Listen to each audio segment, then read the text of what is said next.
அண்ணே 2 வாரத்தில் கொடுத்துறேனே, ஏன்னே கடைக்கெல்லாம் வந்துட்டு இருக்கீங்க? உன்னதான் பிடிக்கவே முடிய மாட்டேங்குதே. டேய் மச்சான், என்னடா ஆச்சு? ஏன் ஒரு மாதிரி நிற்கிற? மச்சான் ஒன்றும் இல்லைடா, நீ போடா, நான் என்னன்னு பேசிக்கிறேன்.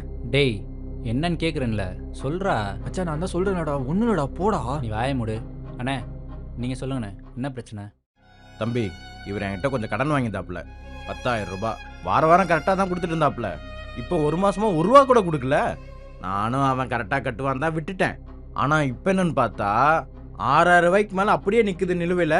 காசு கேட்டால் அப்புறம் தரேன்னு சொல்லி ஒழட்டிட்டு இருக்கா. அப்படி அதான் இன்னைக்கு என்னன்னு கேட்டு விட்டு போகலான்னு வந்தேன். இன்னும் எவ்வளோண்ணே தரணும்? 6,000 தரணும் தம்பி. சரி நீங்கள் இப்போ கிளம்புங்க, நாளைக்கு வந்து உங்கள் காசு வாங்கிக்கோங்க. சரிப்பா, பார்த்துக்கோ. மச்சான் என்னடா அது, எது கடன்லாம் வாங்கிட்டு இருக்க? இல்லை மச்சான், முன்னாடி கிடைக்கிற காசெல்லாம் அவ்வளோ செலவு பண்ண மாட்டேன்.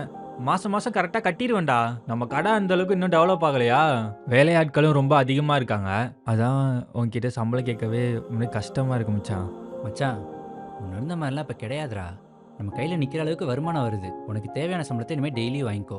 இனிமேல் இந்த மாதிரி கடன்லாம் வாங்காதடா, அது நம்ம நிம்மதியாகவே கெடுத்துரும். சரி மச்சான், இனிமேல் கடன்லாம் வாங்க மாட்டேன்டா. சரி மச்சான், நீ உள்ளே போய் வேலையை பாரு. Talk to editors presence Kanmani mess. இந்த மாதிரி எபிசோட்ஸ் பார்க்க மறக்காம கண்மணி மெஸ்ஸை சப்ஸ்கிரைப் பண்ணுங்க.